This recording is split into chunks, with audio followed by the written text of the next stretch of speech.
grow, still can't stop it.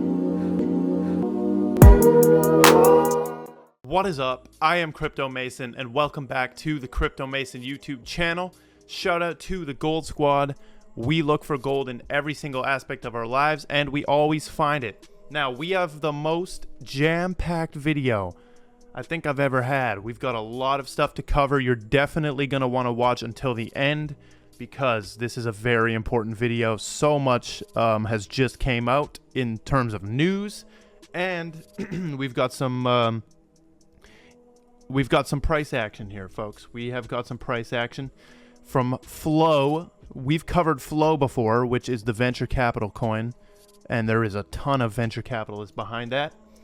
But make sure you drop a like on this video right now. Drop a like and drop a comment. But Bitcoin, $39,000, $2,300 ETH.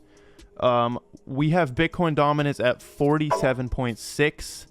We've got 77 billion 24-hour volume.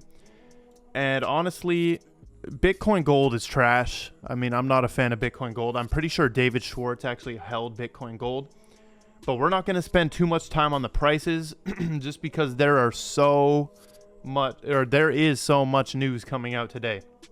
We have Malaysia, a Malaysia regulator taking enforcement action against Binance. Look at this. Malaysia has taken enforcement action against Binance to stop it operating in the country.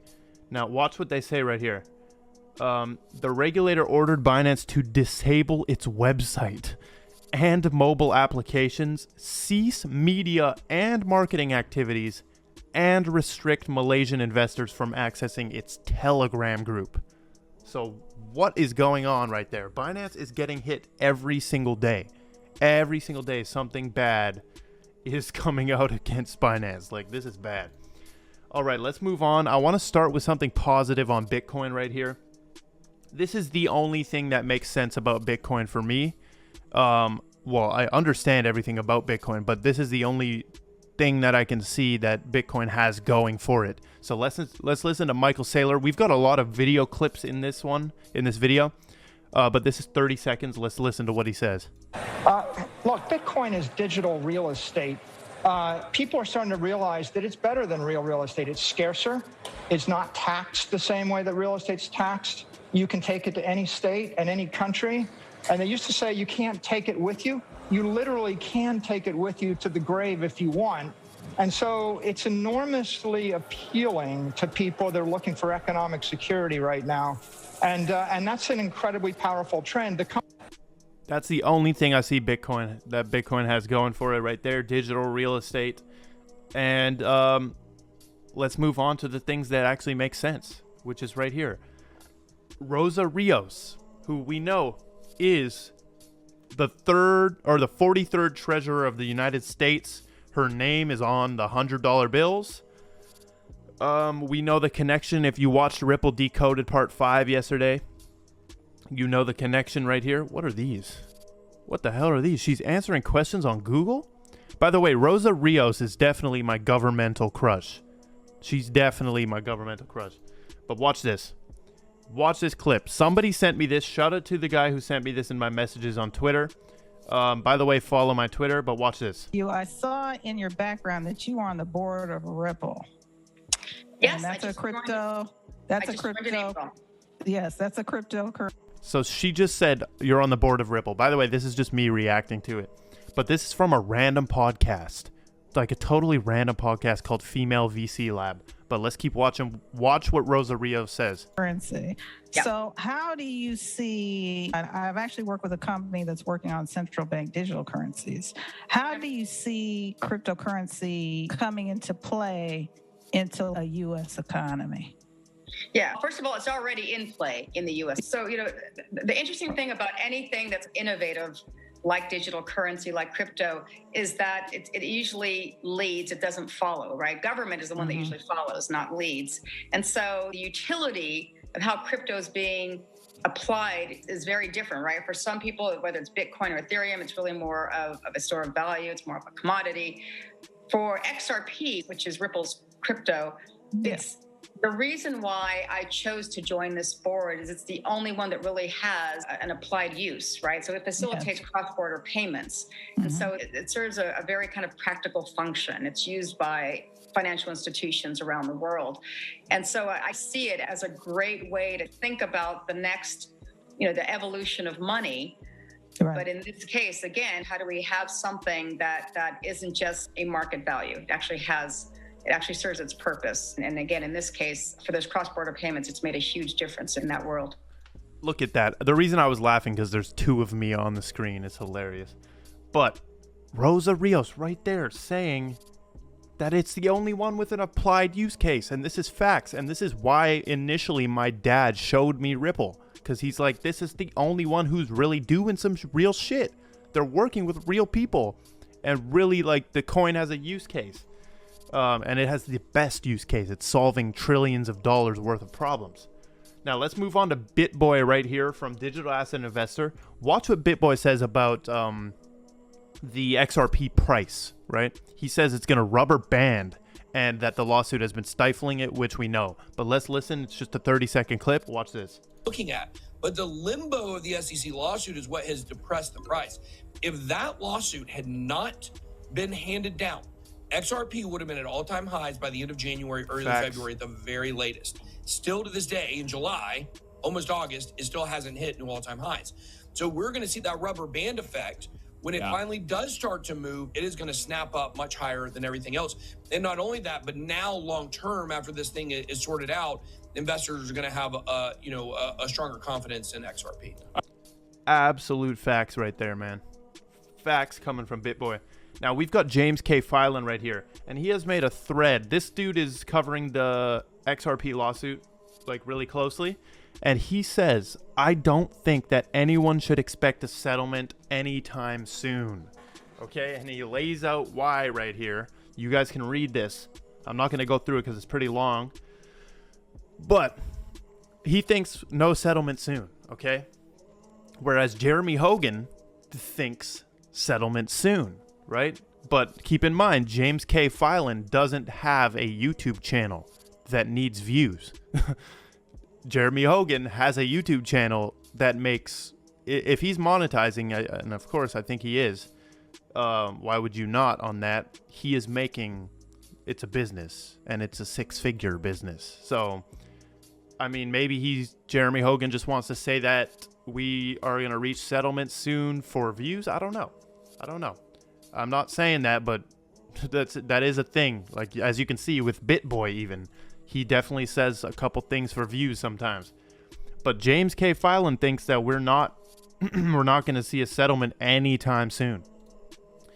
Man, it might be the shakeout. They might make your ass wait for a very long time. Speaking of regulations too, U.S. Congressman proposes crypto market regulation bill. And now, if you read this outlines a very interesting bill, okay? It says, one of the points, I'll just read one of them because this is long.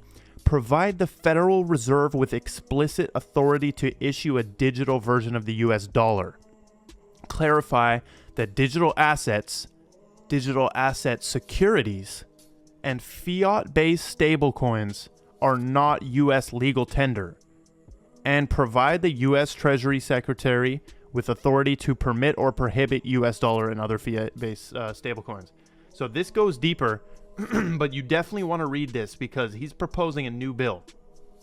So definitely give this a read through. I leave the link to the stuff in the description, but this is important.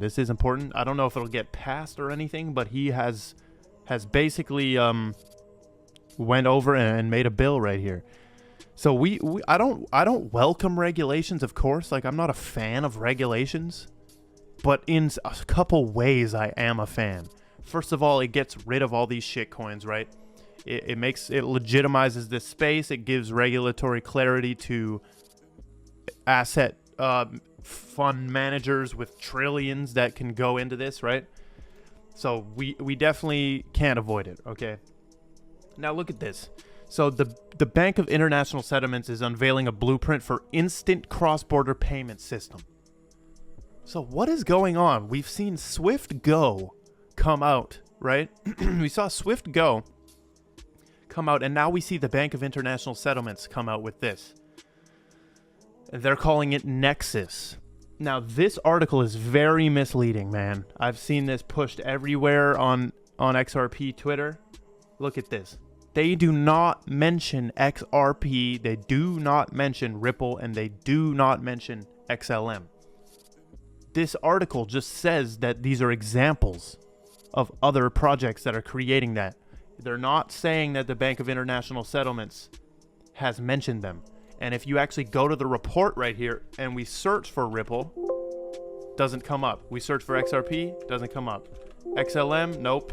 Stellar, nope. Interledger Protocol, nope. Even the word ledger doesn't come up. So they have truly made their own right here, Nexus, right? This is a 20-page document right here. I briefly scrolled through it, but we're going to watch this video, and this is all you need to see, basically. This is going to explain exactly what this is. Now, it's 2 minutes and 58 seconds, so we're going to watch it, but you will be... you will like tap into this video and you'll see what they're doing. So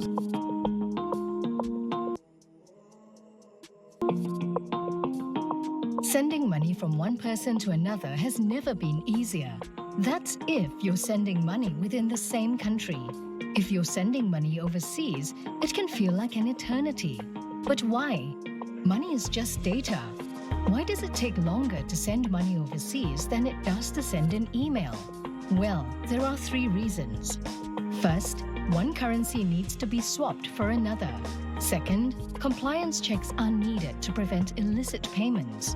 And third, different payment systems speak different languages. These steps can result in costs, frictions, and delays. Payment innovators and organizations like SWIFT are developing better solutions and standards for data and messaging. But there's still more that we can do. So, here at the BIS Innovation Hub in Singapore, we're exploring other options. One possibility is to link the successful fast payment systems that many countries use today for domestic payments. In fact, Singapore and Thailand are already connecting their fast payment systems, making money transfers happen within seconds. The European Central Bank and the Swedish Riksbank are also exploring ways they can achieve instant payments between euros and kronas. It's a positive step forward, but linking countries one by one can quickly become a challenge. 2 countries need just 1 link, but 4 countries need 6 links. And 20 countries need 190 links. This gets complicated and expensive. That's why the BIS Innovation Hub is developing a blueprint for a fast, cross-border payments platform. We call it Nexus for short. Nexus. see, they're saying Nexus. We call it Nexus for short. So they made their own, and this is what they're going to use, not Ripple, right? Or is this like the head fake almost, and Ripple's really what's going to be used? Or is Ripple in the background of all of this? I'm not actually sure. I'm not really sure, because this is the first time I'm hearing about Nexus. But let's keep watching what they say. It does 2 things. First, it connects multiple fast payment systems in different countries, thereby allowing them to speak to each other through standardized data-rich payment messages. Second, it coordinates currency exchange between financial institutions. That means the existing domestic fast payment systems could start to provide equally fast cross-border payments, all without the sender's bank or the fast payment system having to touch another currency. Nexus is a blueprint to connect the multiple fast payment systems that exist today. We're working with the Monetary Authority of Singapore and other central banks to ensure that technology on the horizon will make it easier than ever for both businesses and individuals to send money across borders.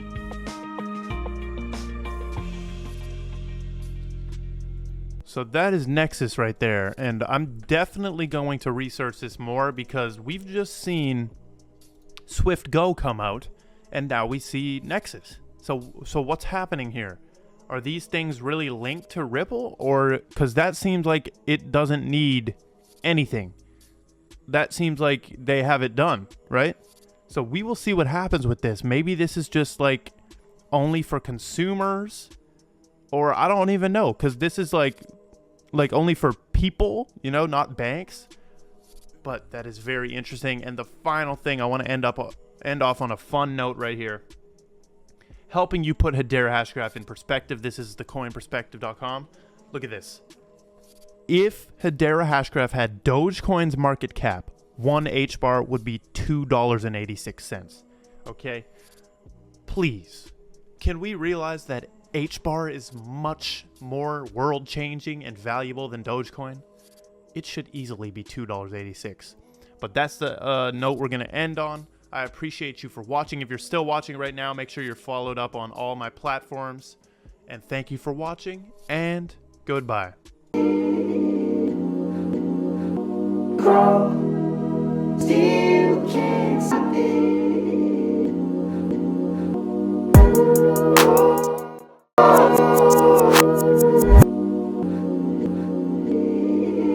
I said we